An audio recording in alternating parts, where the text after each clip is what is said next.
बच्चों, कभी आपने गौर किया है कि आपके घर की शरबत और मेरे घर की शरबत का टेस्ट बहुत अलग अलग हो सकता है। इसका रीजन जानना चाहते हो, ऐसा क्यों? लेकिन इसके साथ एक और बात समझो कि आपके घर का जो गोल्ड है, सोना, और मेरे घर का जो गोल्ड है ना, उन दोनों का मार्केट वैल्यू सेम होता है, बट शरबत अलग अलग होते हैं।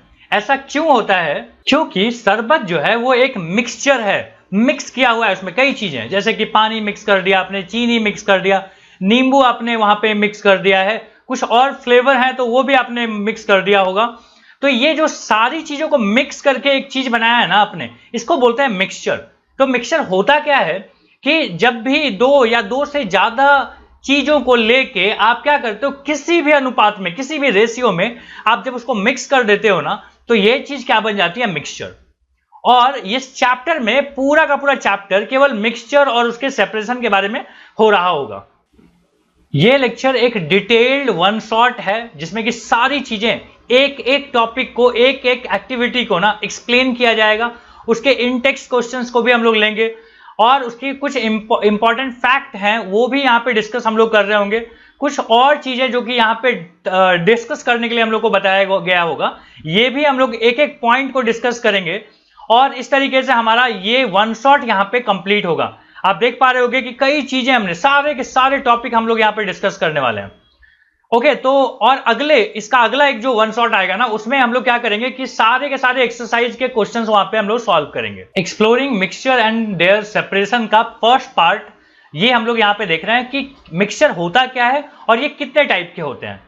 अब देखो यहाँ पे मिक्सचर होता क्या है, पहले इसको समझते हैं कि कोई भी सब्सटेंस जब दो या दो से ज्यादा चीजों से मिलकर बना हुआ हो और किसी भी रेशियो में इसको हमने लिया हो स्वादानुसार। ओके, जैसे शरबत वाला एग्जांपल याद करो, वहां पे क्या होता था कि हम अपने हिसाब से शुगर वहां पे लेते हैं। हमको पता है कि हमको कितना शुगर वहां पे चाहिए, हमको पता है वहां पे कितना रसना चाहिए हमको, और भी हमको अगर अलग फ्लेवर मिलाना है तो वो मेरे हिसाब से हो रहा है और इसका कोई नियम फिक्स नहीं है ना, कोई रेशियो फिक्स नहीं है कि नहीं ये 1:2 में होना चाहिए, 3:5 में होना चाहिए, कुछ फिक्स नहीं है। तो ऐसी चीजें जब बनती है ना, तो इसको हम क्या बोलते हैं? मिक्सचर। अब इसको लिख लेते हैं। तो हमने देखो यहाँ पे क्या लिख रखा है कि when two or more substances combine together, mix together in any ratio, they form mixture। अब ये मिक्सचर होते कितने टाइप के हैं? तो देखो मिक्सचर होते हैं यहाँ पे हमारे पास दो टाइप के, एक होता है होमोजीनियस मिक्सचर और एक होता है हेट्रोजीनियस मिक्सचर।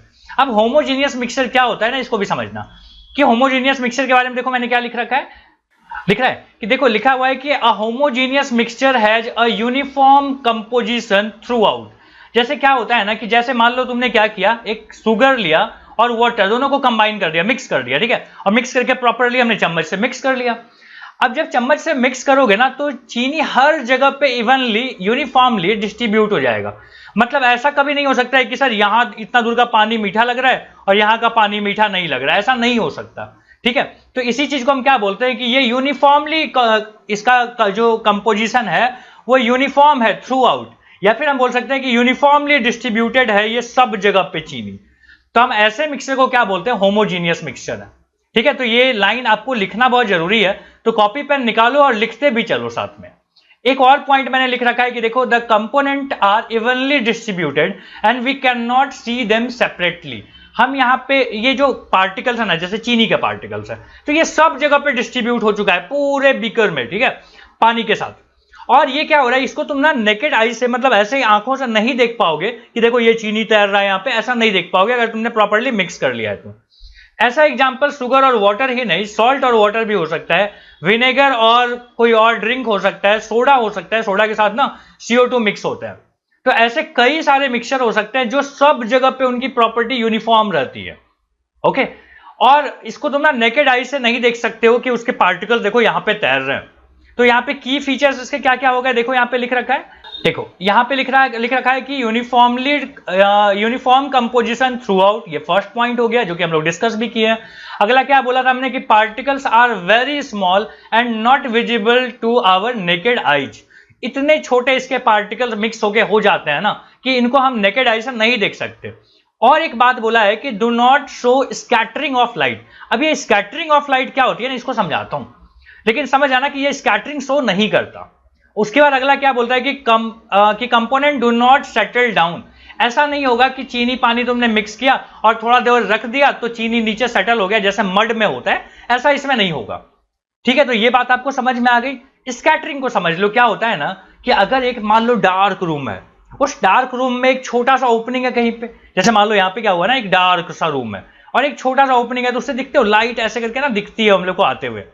अब ये लाइट कैसे दिख सकती है? तो देखो इसके अंदर ना पार्टिकल्स होते हैं। यहाँ पे रूम में बहुत सारे क्या हो रहे हैं, गैस के पार्टिकल्स हैं, डस्ट पार्टिकल्स हैं।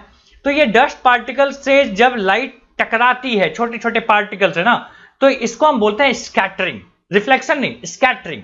तो स्कैटरिंग की वजह से ना हमको रास्ता विजिबल हो जाता है। कभी आपने गौर किया होगा कि अंधेरा रूम है, कहीं से एक जगह से लाइट आ रही हो तो आपको उसका रास्ता विजिबल होता हुआ दिखता है, डस्ट पार्टिकल जैसे दिखते हैं। ठीक है, इसी चीज को हम क्या बोलते हैं, scattering of light.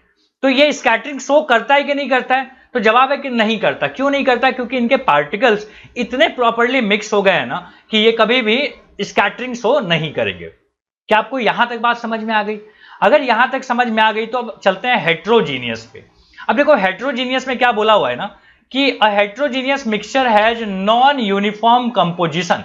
Non uniform composition मतलब समझते हो ना कि इनका जो है ना, इनके पार्टिकल्स कंपोनेंट इवनली डिस्ट्रीब्यूटेड नहीं होते हैं सब जगह पे। जैसे एग्जांपल के लिए तुम यहाँ पे क्या ले लो कि सैंड ले लो और पानी ले लो। ठीक है, बालू और पानी ले लिया तो देखोगे कि अगर तुमने उसको मिक्स भी कर दिया होता ना तो थोड़ा देर छोड़ दोगे तो देखोगे कि सैंड जो है ना वो सेटल डाउन हो जाएगा नीचे।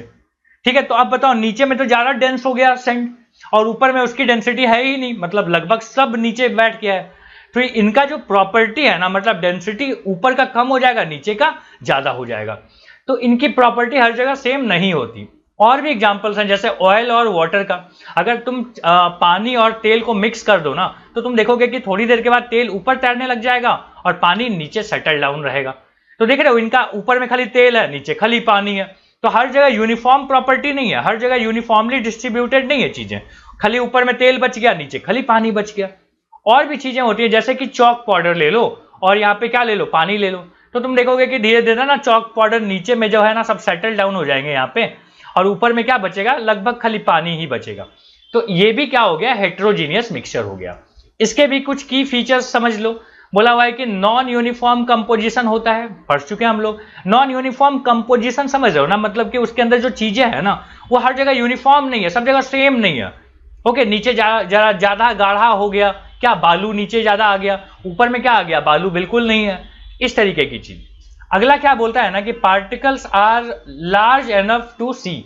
इनके पार्टिकल्स थोड़े बड़े होते हैं, हमको दिखाई पड़ते हैं। जैसे बालू हमको दिखाई पड़ता है, ऑयल हमको दिखाई पड़ता है, चॉक पाउडर हमको पानी के अंदर भी ना दिखाई पड़ता है। तो क्यों दिखाई पड़ता है? क्योंकि इनका साइज बड़ा होता है। और एक चीज बोला हुआ है कि ये ना स्कैटरिंग शो करते हैं। स्कैटरिंग याद आया? जो कि अंधेरे रूम में अगर मान लो थोड़ा सा डस्ट है तो लाइट जब आती है तो उसका रास्ता दिख रहा होता है कि देखो लाइट ऐसे आ रही है। तो इसको हम बोलते हैं टिंडल इफेक्ट, और यही है स्कैटरिंग ऑफ लाइट। क्या ये बात समझ में आ गई? और क्या बोलता है कि इसके जो कंपोनेंट होते हैं ना वो में सेटल डाउन हो सकते हैं, हो सकता है कि वो नीचे सेटल डाउन हो जाए। एग्जांपल के लिए तुमने कौन सा लिया था, सैंड एंड वाटर लिया था, ऑयल इन वाटर लिया था, चॉक पाउडर लिया था तुमने। और दूध, मिल्क जो होता है ना वो भी क्या होता है, एक उसका जो प्रॉपर्टी होती है वो नॉन यूनिफॉर्म होती है, नीचे थोड़ा सेटल डाउन हो सकता है। ये सब कहलाते हैं हेट्रोजीनियस। और जो पहला वाला था जिसमें सब कुछ एकदम प्रॉपर्ली मिक्स हो गया था, उनके पार्टिकल्स तुमको नहीं दिखाई दे रहे थे, इनको कहते थे हम लोग होमोजीनियस। होमोजीनियस एक हो गया हेट्रोजीनियस। तो होमोजीनियस में इन शॉर्ट में क्या बोल सकते हो ना कि होमोजीनियस मिक्सचर जो होता है ना, यहां लिखा है ना homogeneous mixture are uniform throughout, we can't see the particles.